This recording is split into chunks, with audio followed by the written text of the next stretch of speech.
Менің Тазабек атамның інісі Қыздарбек деген кісі болды. Соның балаларының үйі болды. Ол біздің әулеттің қара шаңырағы. Сонда қара шаңырақтан атаңнан бата алып шық дейді. Айтып қоя ма білмеймін. Мен барсам әйтеуір бауырсақ пісіріп дайын отырады. Мен айтысқа кетіп бара жатырмын, немесе мен жастайымнан күреске қатысқам. Сол жаңағы күреске жарысқа кетіп бара жатсам, сол үйге барып бата алатынмын. Кейін ойлап отырсам, ол үлкен өнеге екен, себебі сол бір батасыменен мен жеңістен оралған кезде қайтадан сол үйге келемін. Мен міне жеңіп келдім, 3-ші орын алдым, 2-ші орын алдым, 1-ші орын алдым деп. Сол кезде жаңағы атамыздың бір батасыменен бәйге келінгендей болып, үлкен буынменен жас буынның ортасында бір әдемі байланыс болады. Бата алу деген сонда қазір енді сен үлкендермен байланысайын десең, ортада бір байланысатын тетік жоқ. Немесе бір байланысатын себеп жоқ. Жай ғана ассалаумағалейкум, алейкумассалам шаруа бітіп кетеді. Ал енді үлкендерден барып батал десе, алдыңғы буын менен кейінгі буынның арасындағы бір үйлесім қарым-қатынас орнайды екен. Сөйтіп біз сол аталарымыздың батасын алдық. Енді бала кезіме байланысты бір анық айтатын нәрсе, тура осы ақпан айында, қазір міне февраль тұр ғой үстімізде. Осы ақпан айында әжем дүниеден өтті, менің 16 жасымда. Сол 16 жасымда әжем дүниеден өтерден енді білмейміз ғой қай сағатта үзілетінін. Өмірден өтуге 2 сағат қалғанда, ана Мұхамеджан баламды шақырыңдар. Өзі әрең сөйлеп жатыр, төсек тартып жатыр, сосын мен қасына келдім. Сосын қасына келіп отыр едім. Мен ана бөлмеде толқып өлең жазып отқан, әжем ауырып жатыр деген сияқты. Ол өлеңдерім әлі бар. Сонда әжем қолынан ұстап отырып та былай деді. Ай балам, саған бір 3 насихатым бар айтатын. Әрең, дауысы әрең шығып тұр. Сосын бірінші айтқаны, ауылдағыларды көріп отырсың ғой, қандай жаманшылыққа душар болып, кім неден бұзылып жатқан, арақ шарапқа жоламашты, шылым темекіге жақындамашты. Мен үндемей отырып, көзімнен жасым тамып кетті. Екінші деді, бір ары бер бос жүрістерге, бір уақытыңды бос өткізетін аны бәленше деп біреуді айтты ауылда. Сол сияқты соның жүрген тұрған жерінде жүрмеші деді. Мен білем ғой оның қайда жүріп, қайда тұратынын. Үндеген жоқпын, көзімнен жасым тамып отыр. Үшінші айтқан ақылы, балам деді, ағайын туыспен еш уақытта қарым-қатынас үзбе. Қолыңнан келсе, ағайын туыстың батасын алып, соларға жәрдемін жаса, жағдайын жаса, көңіліне қара, жаман болмайсың. Ағайынның батасын алған адам ғана елдің батасын алады. Болды, соменен мен бөлмеме кетіп қалдым, сыртқа шығып, малға шөп сап жатыр едім, үйдегілердің жылаған дауысы естілді, жүгіріп келсем, әжем қайтыс болды.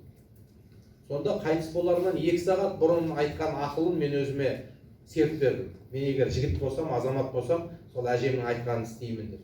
Содан қазір міне 45 жасқа келдім, Аллаға шүкір, бір тамшы шарап ішкен жоқпын, бір үштік шылым шеккен жоқпын. Бұл да болса сол бала кездегі әжемнің берген өнегесінің жақсылығы деп ойлаймын. Екінші, әжем айтқаннан кейін бос уақытты бекерге өткізбейін деп, шынында да қанша мүмкіншілік жағдайым болса да, казиноның есігін, немесе құмар ойнайтын жердің есігін, немесе басқа да бір бос уақытты өткізетін жердің есігін ашып көрмеппін. Мен де жас болдым, 92 жылы Алматыға келіп университетте оқуға түстім, магистратура, аспирантура оқыдым, Қызыл-Жасыл ортаның бел ортасында жүрдім, киноға түстім, ақын болдым, іс-сапарға шықтым, өнер додаларында жүрдім, бірақ сол әжем айтқан аманатқа берік болайын деп, арақ пен шылым, темекі, әртүрлі нәрселерден және бос жүріс-тұрыстан алыс болдым. Және үшінші айтқан нәрсесі, мен ол кезде түсінген жоқпын ағайын туысқанның қадірі дегенді.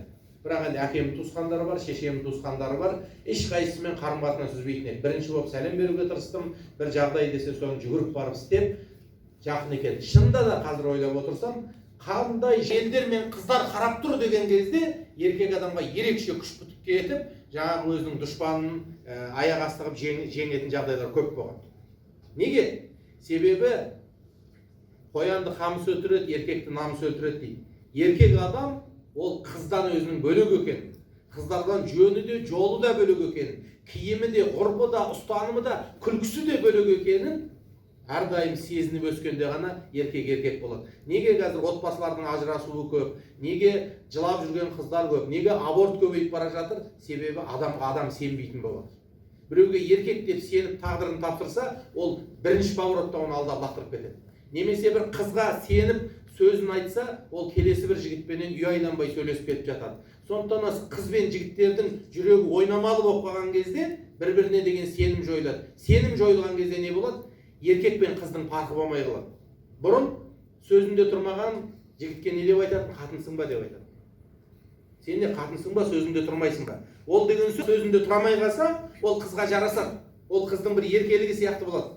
Қыз үйінен шығам деген уақытта шықпай қалса, келем деген киноға келмей қалса, ол қызға кешірімді. Ал енді ер азамат сөзінде тұрмай қалса, немесе ер азамат бір уәдесін орындамай қалса, ол өліммен тең болған.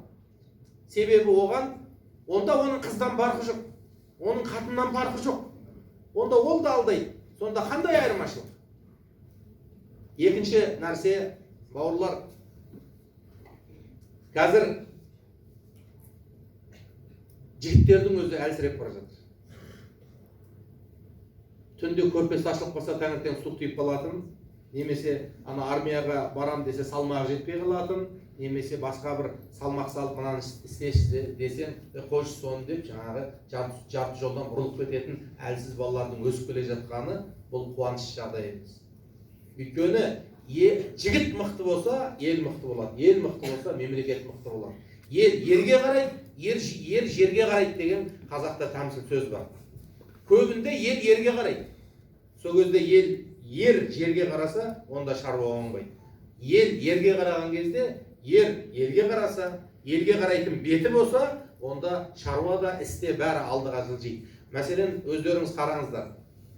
Олимпиада чемпионы болып біздің Бақтияр Артаевтар, Данияр Елеусіновтер, қаншалаған жігіттеріміз биікке көтеріліп жатыр.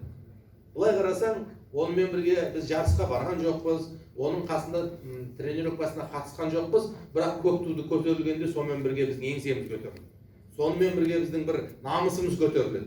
Ана көк тудың биіктеп, басқа тулардан үстен биік тұруына бір жігіт себеп болып жатқан кезде, қалғандарымыздың жігеріміз жанылып, намысымыз қайралады. Бұлай қарасаң, көк туды бір жігіт көтереді. Бірақ бір жігіт бүкіл елдің еңсесін көтереді. Ал сол сияқты бір әулетте бір жігіт наркоман болса, бір жігіт сол әулетке сөз өтпейтін төменгі деңгейге түссе, сол әулеттің еңсесі түседі. Сол әулеттің тегі әлсірейді. Қазақта білесіздер, текті деген сөз бар. Текті әулеттің жігіті екен. Мына жігіт текті екен, мына қыз тексіз екен деп атады. Тектілік деген ол имандылыққа қатысы жоқ. Мысалға бір адам намаз оқып жүрсе, орамал тартып жүрсе, немесе қандай да бір зекет беріп жатса, қажылыққа барып келсе, оны тек қана сол қасиет үшін текті деп айтылмайды. Малдың да тектісі болады. Ит құстың да тектісі болады. Адамның да өзі бір тектісі болады. Тектіліктің ең басты айырмашылығы неде? Тектіліктің ең басты айырмашылығы асыл мен жасықты, пайда мен зиянды, қадірлі мен қадірсізді ажырата білу осы тектілік. Қазақ айтады ғой, жаманға жазатайым, ісің түссе жабысып қалады екен аспан жерге дейді. Бір жаман адамға өтініш айтып, ісің түссе сенің басыңның қадірін білмейді. Ал енді шын текті адам, шын текті жігіт, сен онымен дұшпан болып кетсең де басыңның қадірін біліп, саған әділетті қарым-қатынас жасайды. Міне тектілік дегеннің белгісі.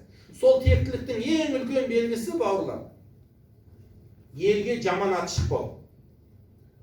Бір әулетте бала ішіп кетіпті, қыз жаман жолға түсіп кетіпті десе, ол әулет тексіздікке қарай бет бұрды деген сөз.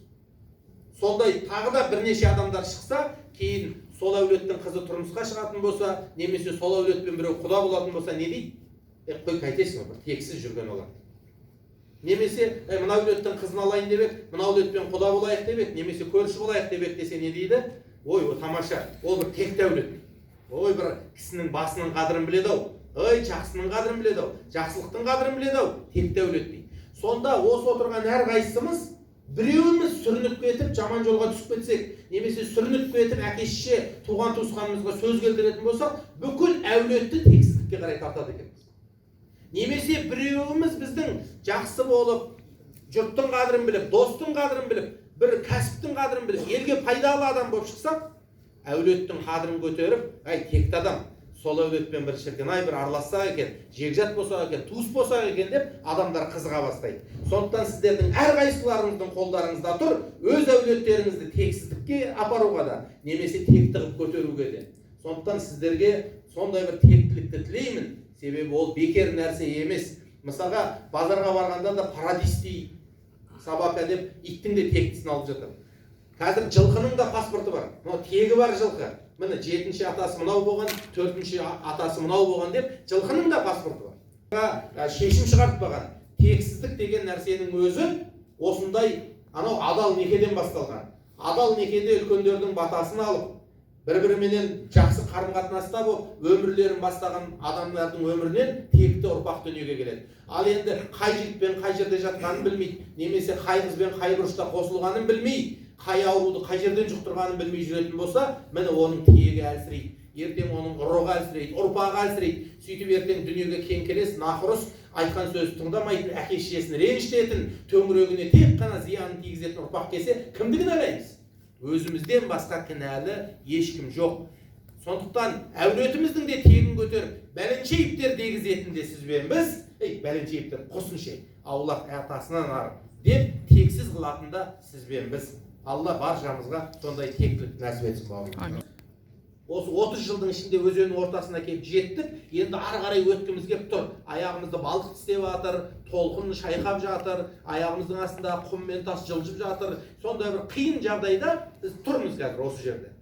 Сондықтан біздің буындардың, әкенің, атаның, баланың бір-біріменен әңгімесінің жараспауы негізінен осы дамудың дәстүрлі жолының үзіліп қалғандығынан болып есептелінеді. Жаңағы айтып отырған 300 жыл соғыс болмаған, 400 жыл тұрақтылықта келе жатқан мемлекеттерде, мәселен 270 жылдан асып кетіпті Америкада соғыс болмағанда. Әрине ол мемлекет дамиды, ол мемлекеттің адамдарының бір-біріне деген күлкісі де, бір-біріне деген қарым-қатынасы да әбден қалыптасқан, сіңісті болған нәрсе. Біз кеше 90-шы жылдары алаға барғаладық, аналарымыз базарға шығып кетті, әкелеріміз қалай асыраймыз деген уайыммен жүрді. Одан келдік та интернет басталды. Одан жаңағы айтқандай бүкіл кәріс мәдениеті, батыс мәдениеті, жапон мәдениеті бәрі жан-жақтан жаулаған кезде біз өзі айнаға қарап тұрып, киіміңе қарасаң кәрістің киімі, прическаңа қарасаң Европа, приколыңа қарасаң орыстың приколы, өз қазақты қай жерінен тауып аларын таппайсың кейін. Айнаға өзіңе қарап тұрып, қазақшылық қай жерінде екенін таппай қаласың көп жағдайда. Сондықтан да бауырлар, бұл енді сендер әке боласыңдар. Енді сендер шеше боласыңдар. Негізі мына ұлттың, мемлекеттің болашақ тағдырын Құдай сендердің қолдарыңа беріп тұр. Ертең сендер әкеңе өкпелеме, шешеңе өкпелеме, туысыңа өкпелеме, өйткені олар барын жасады.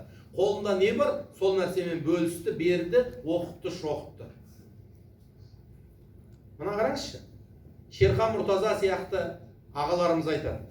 Енді ол кісілер 80-нен асып өмірден өтті, сол кісілер айтады, біздің балалық шақ болған жоқ дейді бізде. Біз сәби болдық. Сәбиден кейін ересек шаққа бірақ ауысып кеттік. Сұраймыз ғой енді, неге балалық шақ болмады сіздерде? Неге десем, айналайын, соғыс басталып кетті. Соғыстың кезінде баланың көңіліне қарайтын ешкім болған жоқ дейді. Мына балам ғой, еркелетейінші, сыйлық сатып әперейін, бір ойыншыққа апарайын, паркке қыдыртайын, балмұздақ әперейін деген әке-шеше болған жоқ. Бәрінің ойы елде қалай тыныштық орнатамыз, соғыс қалай бітеді деген болды да, бізді 4 жасымыздан бастап жұмысқа салды дейді. Ешектің үстіне, түйенің үстіне отыра алатын болсақ, колхоздың жұмысына жегіп қойды, немесе арба айдатып қойды, немесе қой баққызып қойды. Содан бізде балалық шақ болған жоқ, сөйтіп жүргенде 10-15-ге келіп қалдық дейді. 10-15-ге келгеннен кейін хат танисың ба, болды, колхоздың бухгалтері боласың, мектепте сабақ бересің, біреуге еге боласың деп, былайша айтқан кезде 14-15 жастан бірден есейіп кеттік. Сонда біз сәби болдық, сәбиден кейін есейіп кеттік. Екі ортада балалық шақ болған жоқ дейді.